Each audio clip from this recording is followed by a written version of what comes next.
Hi, so this video is starting because today I was thinking about something that happened to me on the beach, and it really freaked me out because I think it might have been a Mandela effect, but you can decide. So what happened is I was on the beach one day and I was with my friend. Now, unfortunately we were stoned, but it still doesn't make sense what happened to us, and I've never had anything like this happen to me before just because of weed.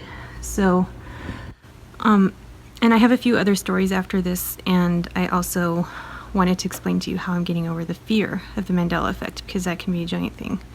And I'm getting over that, thankfully, mostly. So anyways, this is my story. So I was on the beach and with my friend, and I had just taken like a little bit of chocolate weed on my finger like that. And it was kind of crazy because that would not get me stoned normally. And we went into this, well, I'll just tell you when I kind of woke up. I was standing in this store, right? And I was like, how did we get in here? I don't remember how we got in here. It was a bikini store. We were looking for bikinis. And I was like, what happened to the other store? You know, like, how did we get in here? Like, would I remember? And she's laughing at me. She's going, "Aha, you're so stoned. You're so stoned." And I'm like, I was just freaking out. And I was like, but don't you remember the other store? Like, do you remember that we were in another store and we were looking for a bikini, and I saw this really nice shirt or bikini or something. It was really awesome. And I was so stoned that I like bumped into that guy. And that guy turned around and he was like all mad at me and everything. And then he realized I was a girl, and he was like laughing and everything. And then like suddenly now I'm in here. I'm in this other store. I'm like not even in that store anymore. And I'm looking at this other bikini, and I'm thinking in my head, how did I get in here? I don't remember leaving that store and coming into this store. And I don't even like this bikini. Like, I liked the first one. This one not so much. And it was like, she was laughing and everything, but she did remember. She said that she did remember that first store. She was like, yeah. She was like, I don't know. She had the exact same memory loss that I did. And I wouldn't stop harping on it because it was such a weird memory, like a foggy, weird memory that I had. And I wanted that other bikini. I didn't want the ones in the store we were in.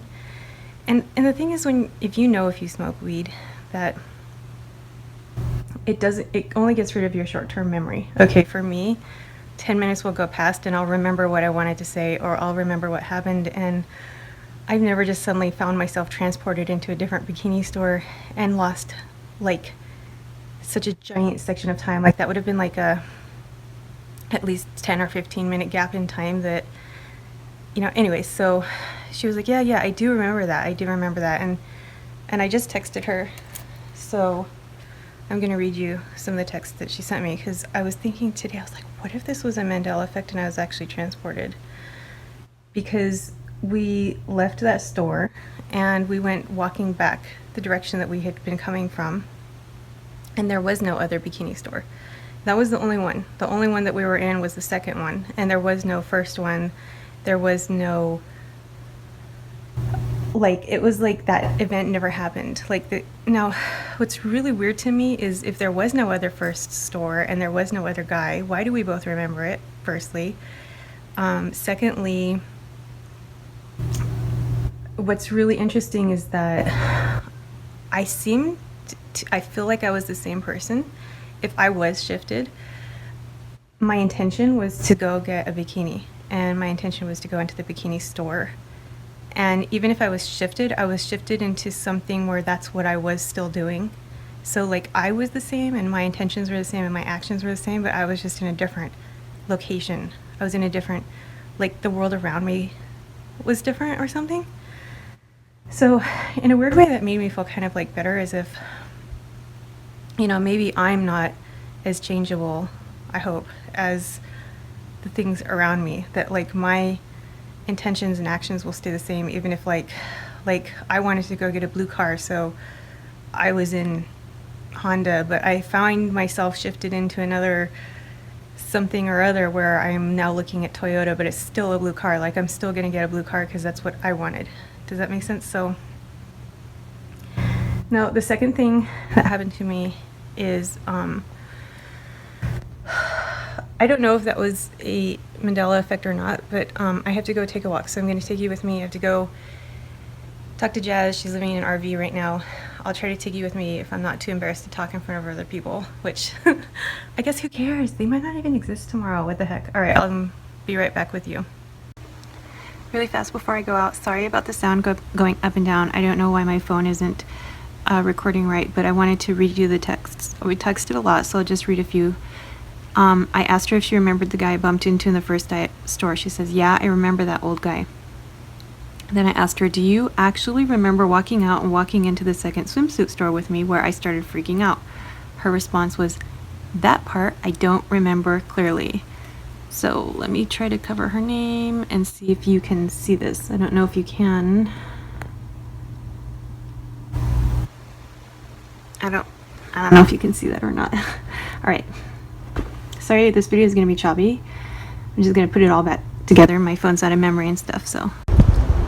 Okay, so first of all, my Mandela Effect stuff started way before anyone ever told me about the Mandela Effect, so nobody can say that that was implanted in me. I started noticing things were changing and I was questioning it, and then they started telling me to look up the Mandela Effect. One of the first ones for me was Sally's Beauty Supply. Okay, it used to be called Sally's Beauty Supply, and I remember clearly when I went and I was like so shocked because it said Sally Beauty Supply. There was no S, and it was also kind of like red. It used to be more pink, okay, and it used to be Sally's.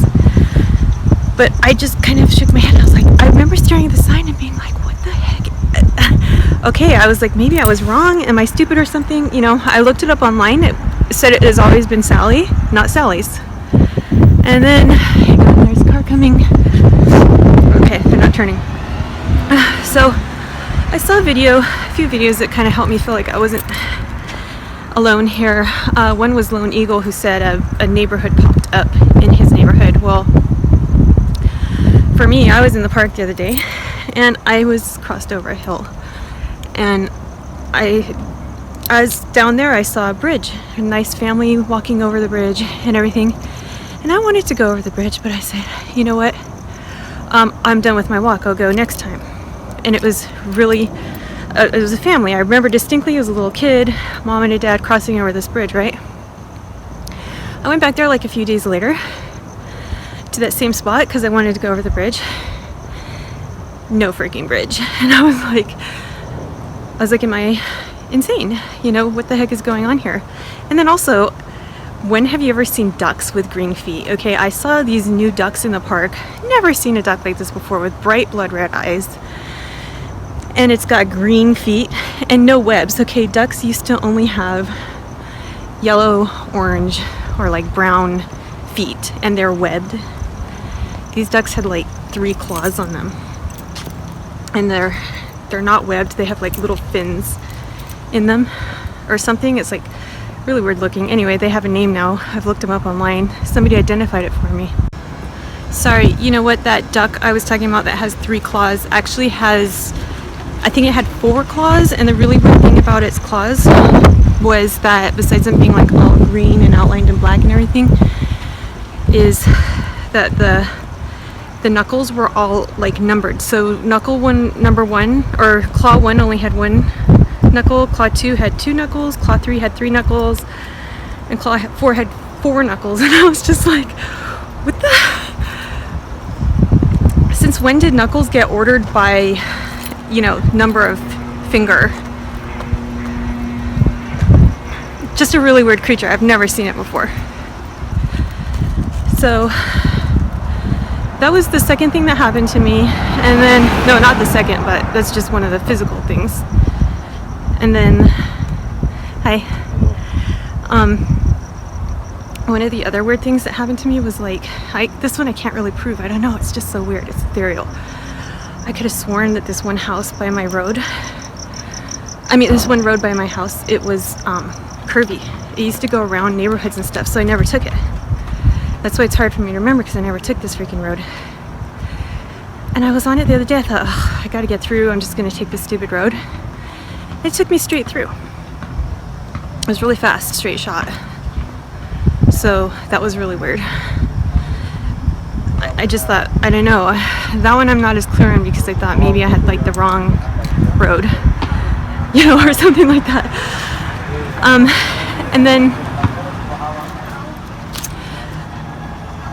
okay, so this other lady on YouTube, she was talking about how she was having these weird movements and stuff in her room or something, shadow people and stuff, and I was like, oh my gosh, that doesn't just describe me now, it kind of describes my whole life. Okay, and I was thinking back on my life and I'm like, you know, there was another time, there's a couple of times I thought maybe I've been experiencing this effect for a long time and I just didn't know it. First of all, I remember this time, and I wrote about it in my paranormal book. I guess I'll try to link my paranormal book in the description below, because I've been trying to write about the weird things that are happening to me, and everyone's been calling me crazy and stuff. Guess what? Maybe I'm not so crazy. So this one time, my ex and I were watching this show. It went into my book, and it was like Ancient Aliens. It's like a half-hour show, and it was like a 5-minute show for us. And the weirdest part about it was it was like we blacked out, both of us blacked out in the same sections of the show at the exact millisecond as each other. And when we blacked out or shifted or whatever the heck happened, because now I'm thinking it could have been the Mandela effect, the show actually made sense. It made sense in a 5-minute, like the sentences never stopped or anything, they never didn't make sense. And the show was about ancient goddesses and gods and stuff, and how they connect to aliens or something, but I didn't know if that was important. It was just the fact that how did our time shift or go missing or something like that at the exact same second. So I thought maybe that was an effect that I didn't realize before this. Maybe that was from the Mandela effect. And then, okay, I'm going to tell you next. I'm almost at Jazz RV, so I'm going to tell you next how I'm getting through the fear of this. I think it's kind of important. Okay, bye. Okay, I can't find Jazz. She's in a different spot. She parked her RV somewhere else, so I'm gonna just keep talking to you for a minute. So, I wanted to tell you first about things moving around my room. Okay, I have seen shadow people, and actually I remember this guy, I won't talk about him too much because I want to get to the fear factor, but, so this lady was talking to me, talking on YouTube about things moving in her room, and I'm like, you know what's really weird is things were moving in my room too, and I noticed that, like, now I was scared of it. I'm not normally a scared person, and people actually even say to me that I'm really strong, and they're so surprised, like, I can just walk around in the ghetto and I'm not afraid of people and all that kind of stuff.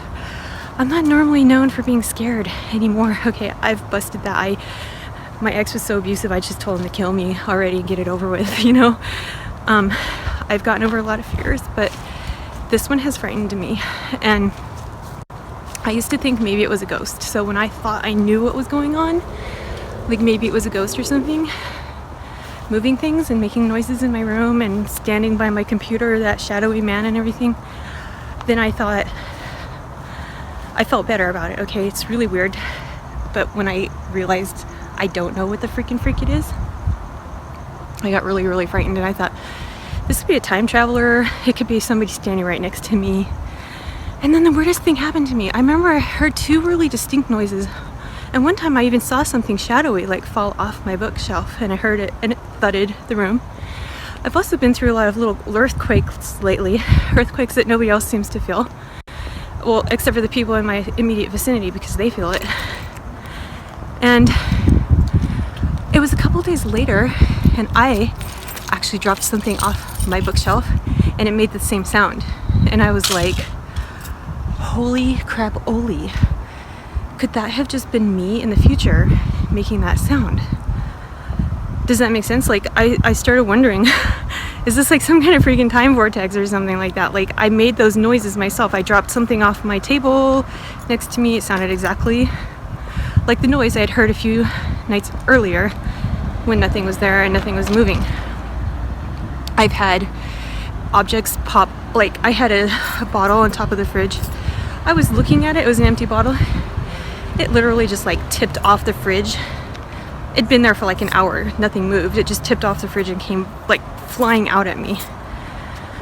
And I've had things like jumping off of my bed, my shoe just suddenly jumping and deciding to fall off my bed. That might not be anything, but it might be. Okay, so after this, I'm gonna talk to you about the fear factor, how to get over with fear. Okay. You wanna be in my video? I found Jazz. Hey Jazz. Hey, what's Hi. up? I don't know if we can see her very good, but all right, there she is. Okay, so let's talk about how to get over the fear of the Mandela effect. So I'm really, really tired right now.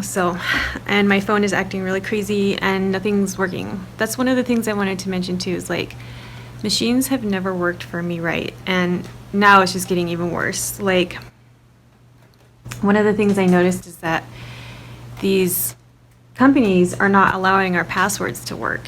And it's like, you know your password, but it's just not working.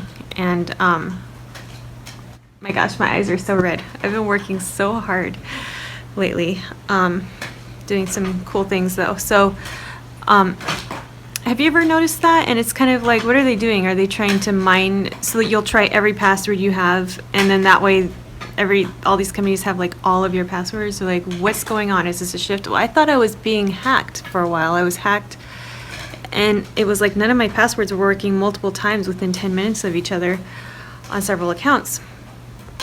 And then I put in my phone number, which I never wanted to do, and it stopped. So I kind of thought, ugh, it was like some way for them to get my phone number or something.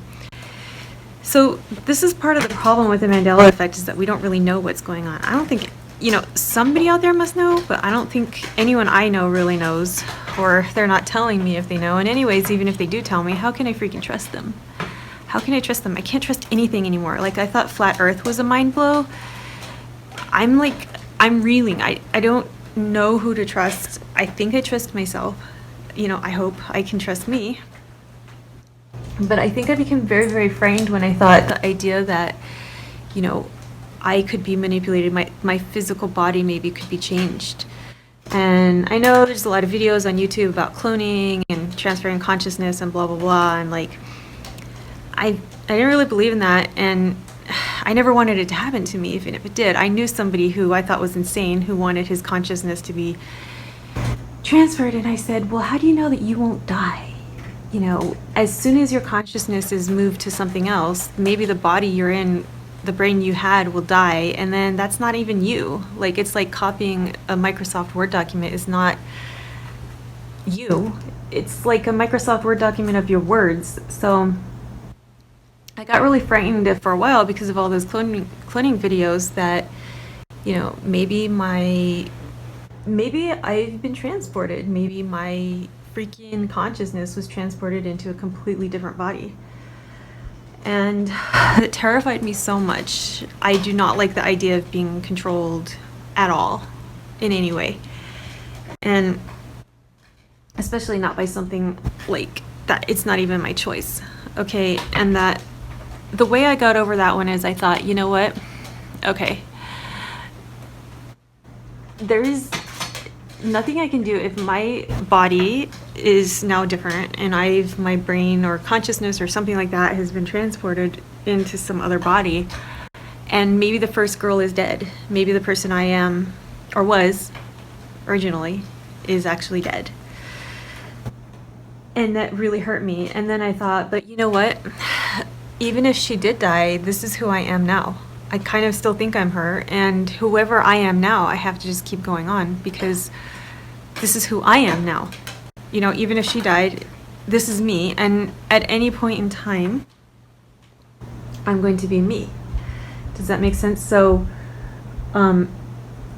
as long as I feel like I'm an entity, the only thing I can do is be the entity that I am at the moment. I hope that made sense. And then I was also really nervous because, a lot of people, I think they're very comfortable with this because they think they know what's going on. They either ignore it, or they haven't really experienced it, or they have some theory that they just think is right. Like, they just think, oh, well, it's quantum. Scientists aren't lying to us, which is total crap, because they are lying to us. Okay, we know most of us know by now, science is not only completely off the deep end, has never really had any morals towards animals or humans or the earth, even if it claims to, that they're definitely lying to us on a massive scale in our schools and everything like that. So if you want to believe all the scientific explanations of this, okay, sure, go ahead. Like, I think you're crazy just to believe in it, but maybe it's because of your comfort level. You need to know or feel like you know what's happening so that you can accept this. But the whole idea of time travel or all of those things, I was like, you know what, I don't know that it is that. I don't know if I'm shifting into different dimensions. I don't know what the heck is happening. I don't know if I'm dead. For a while, I thought maybe I was dead.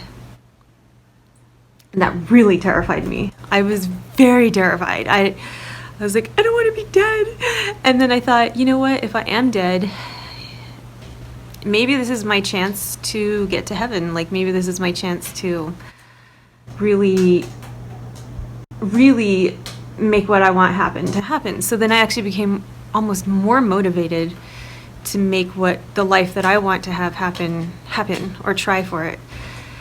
And then thirdly, I realized that, you know, this is always going to happen. If my soul is eternal, this is always going to happen. Okay, I'm always going to end up, I might die, be reincarnated as a frog or something like that, or as another person, and I'm always in another culture or wherever. I don't necessarily believe in space or aliens anymore until somebody can prove to me that space exists. But for people who do, you know, like, you could be born an alien, and you'll never know. Everything will always change, right? So this is normal. This is actually normal if you think about it. And every time that we go through something like this, we're going to have to adjust to a new reality anyway throughout eternity. So then I kind of relaxed and I said, you know what?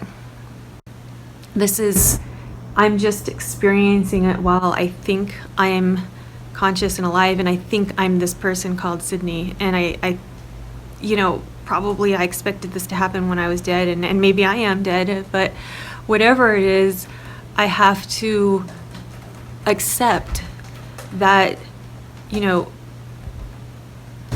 this may always happen, and I may always have a different reality to cope with. So why not just learn my new reality as much as I can, try to cope, try to figure it out, and I became a watcher. So I just started, like, being very aware and watching what was happening, seeing the differences. You know, when I first looked up Skechers, because I wanted to have those awesome Skechers, which I don't even know if they exist anymore, that would work out your calves just by walking, I was in so much shock when I saw the change in the name, but I just thought, did I have it wrong? No, I didn't have it wrong. I'm just kind of watching. I'm trying to be very aware of what's happening and not judge or try to tell anyone or that I know what's going on, because I don't. And that's why I've become like a watcher. I've become a watcher of my life, of every experience that passes me by, and also an acceptor of pain, an acceptor of, I've been working on this anyway in my life, but really trying to accept. In my church, one of my top theories actually was that it's possible that if you could get to the lowest levels of hell, and in the lowest levels of hell where everything is hell and torture, you could learn how to smile anyway, how to find gratitude anyway, how to, you know, first of all, those things are always going to pass, so I'll talk about that in a second too, and that helped me a lot with the fear. But let's just say you're in the lowest levels of hell and a demon cannot make you cry, cannot make you frown, and when you get the pain, you just go through it, you experience it. You know, I was very alone, and I hurt my foot in the rain, and I was so scared. I was so scared. It hurt so bad, and what the weirdest thing was, I was in this mode, and I just sort of felt the pain, like, I felt it like I could barely feel it almost. I just experienced it, and I experienced it as an alarm system and pain, but I just thought, you know what? And it's weird because I'm making a song about this right now.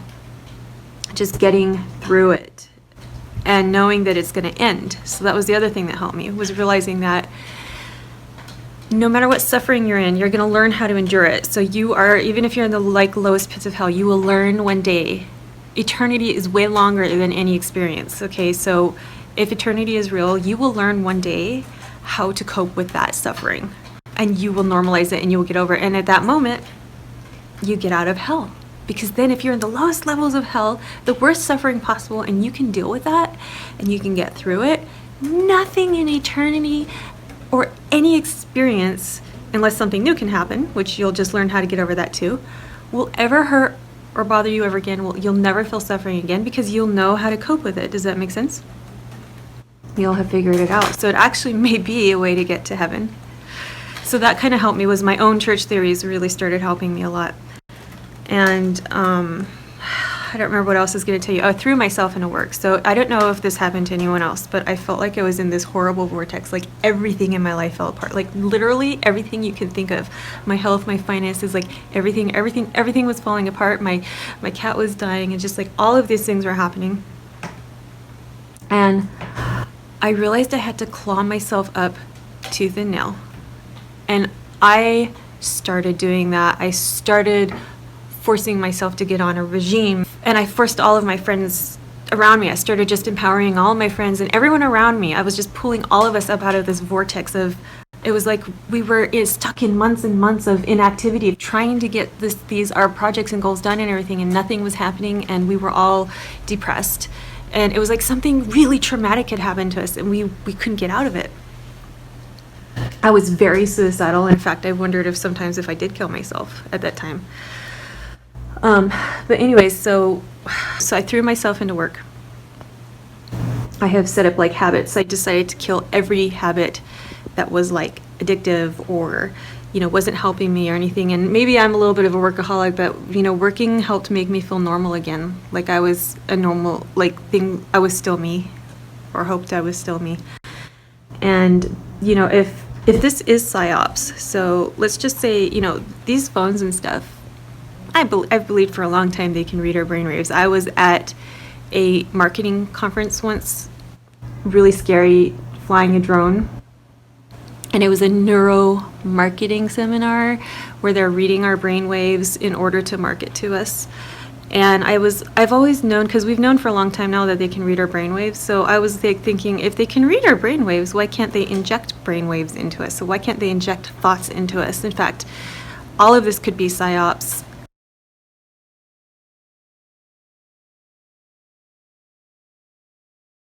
But let's just say it is psyops, and it's something, an attack on us, our mental states and everything. The number one thing I could think of that it would be for is to inhibit you and to make you so frightened and unsure of your world that, anything could be done to you. It's a typical abuser's tactic to do gaslighting, is to make you doubt yourself, your reality, and everything around you until you are, why would people want competition? Okay, nobody wants competition.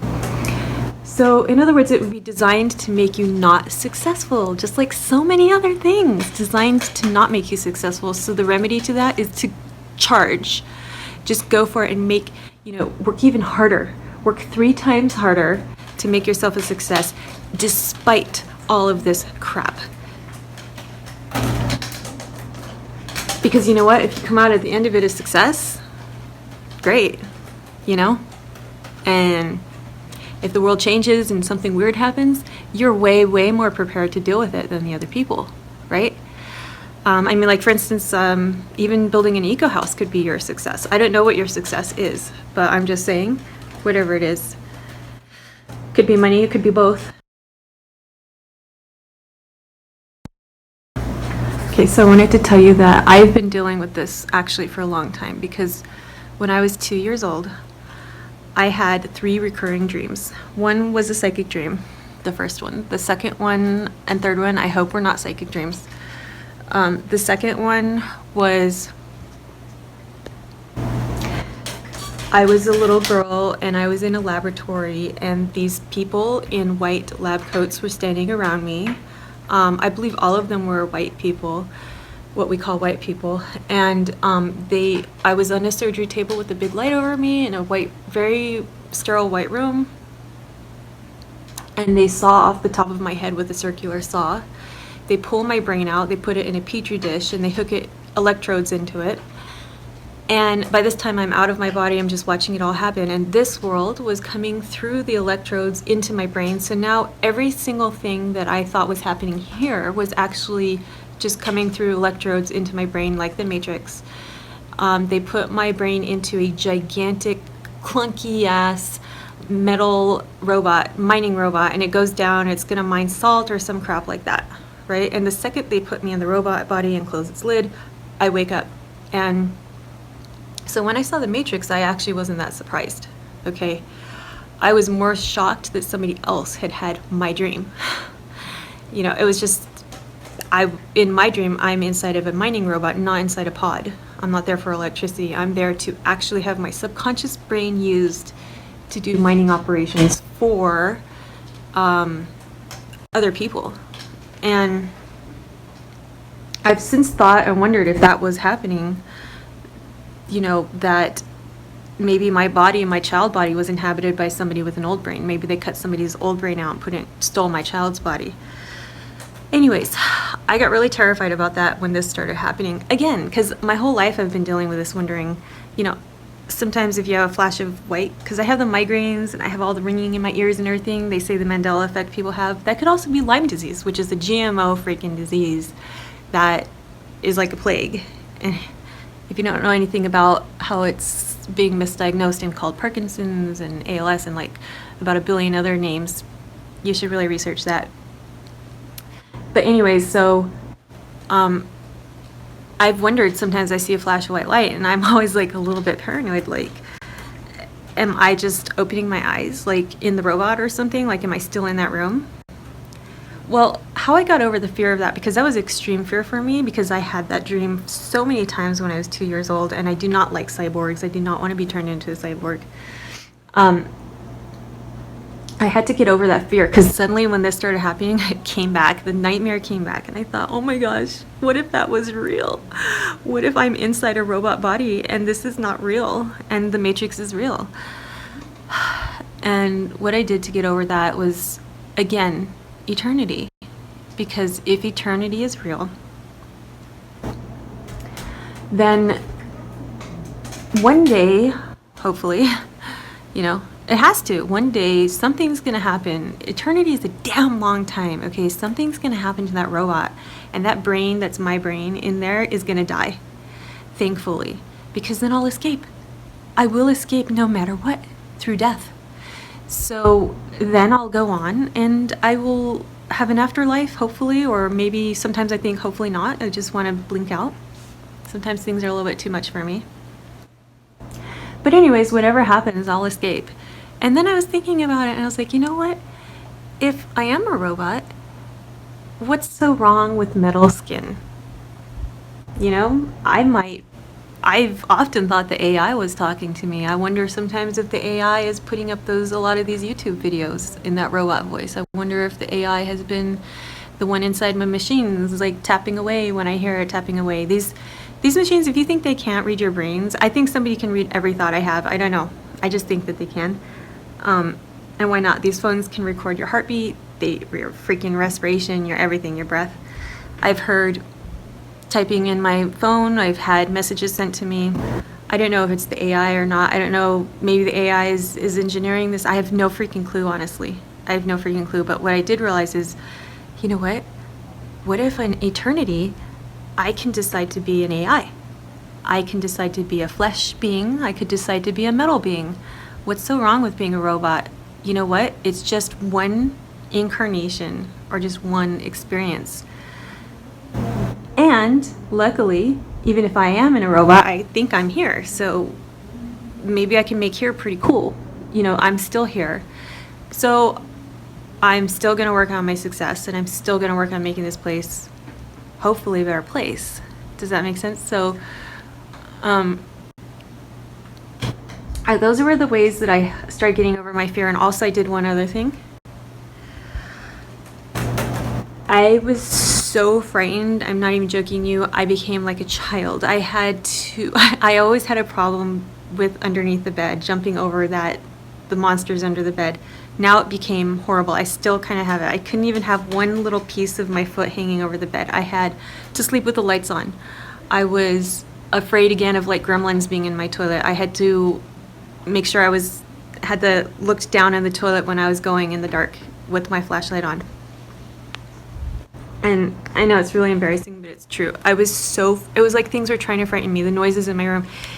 My computer slowed down until I could hear growling and like snarls and like an eternal wind, and it was singing with me when I'm making my song. My computer slowed my song down. It was so scary. And what I decided to do, and it was supposed to be an empowering song, but I guess it's cool now that it's scary. If it becomes scary, I actually kind of liked that idea later, because you know what I realized? I started facing the fear and actually feeling it physically. Like, what is this fear? What does it feel like? And you know what it felt like? It felt like I could feel it. I could feel it physically in me. I could feel tingles. I could feel like, I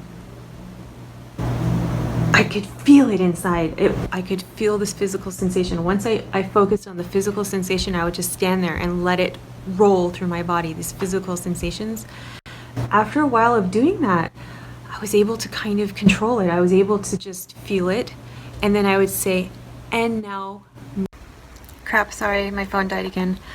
Okay, so what I was trying to explain quickly is I decided to learn how to tried to learn how to enjoy the fear, so that I was actually enjoying it like a scary movie.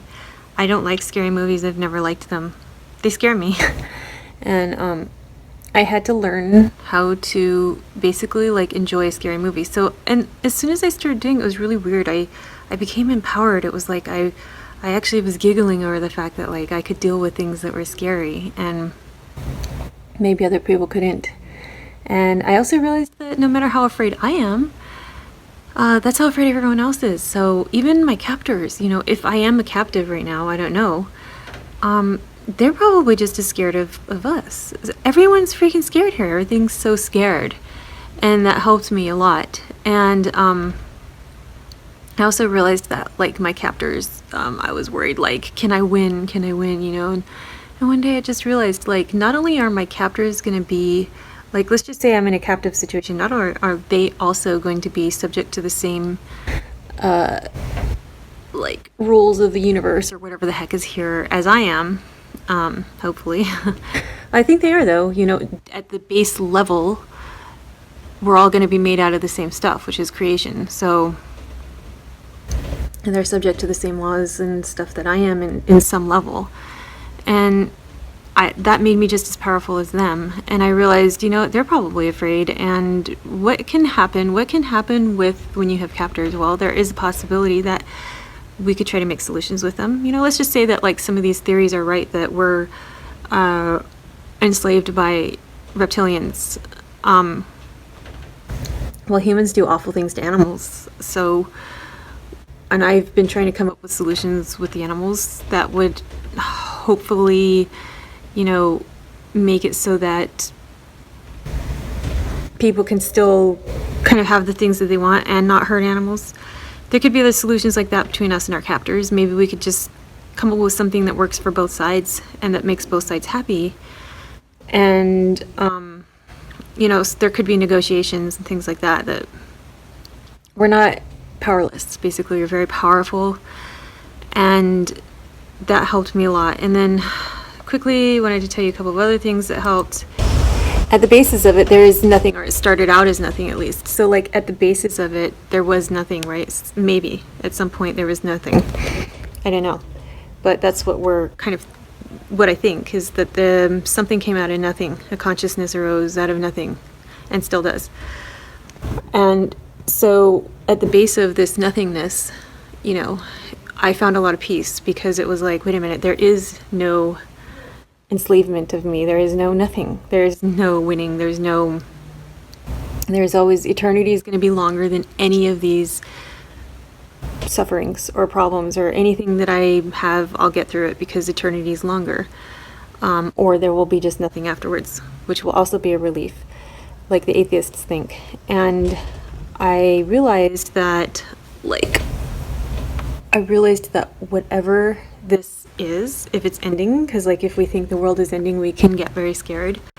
And I suddenly realized it's okay, because if the world is ending, whatever it is that made it, whether it was us or something else, or us and something else, whatever made this place, could just make it, could reform it in a millisecond. So it's nothing really to be frightened of, because if this place ends and we really thought it was all that great, we can just do it again, and we can become ourselves again, and maybe even live this life again in a different way and not even have the Mandela effect. I've definitely had deja vus, which were so powerful before. Now I think maybe it is connected with the Mandela effect, where I had a deja vu once that I felt like 5 different lives or 5 different deja vus all connecting like a spider, like different lines into that one moment. And I thought, holy crap, this is such an important decision for me that I've made this in practically every life I can sense right now. Maybe there's other lives I didn't make it, but it was big. You know, I had done this in like multiple versions of this life or something. And then I got this sudden thought like, maybe I have lived this life before with different choices. You know, that goes along with the theories of my church. If you're in heaven, you can get whatever you want. So why not live this life again in a different way, or live it again in the exact same way? You know, so in other words, what I'm trying to say is that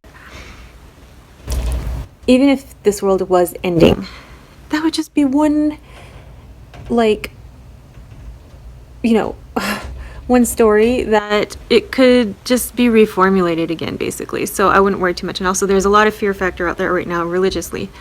So a lot of people are using really crazy things to make you frightened and enslaved to their version of what they're calling reality. And I'm really against that.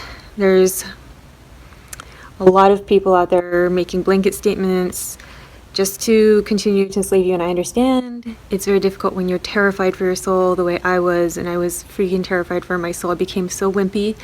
I was like, you know, I became very, very, very afraid of any violence I might have had, and I was so grateful I had tried so hard not to hurt others. And, you know, I'm stronger now. Again, I'm remembering that, you know, we're not bad. We're okay. Okay, we didn't know necessarily what we're supposed to do here, and this place is so contradictory, it's really hard to tell, and that we're just okay, you know, that we should try as hard as we can, hopefully, or I think we should, but that this could be being used as just another tactic or control tactic to herd you into different belief systems, cults, and religions, including science, including atheism, including Christianity, including Islam, or any of the things that they call religions right now, which I call false prophets. But anyways, I mean, like, what kind of creator would torture you and make you into that much of a subjugate, and,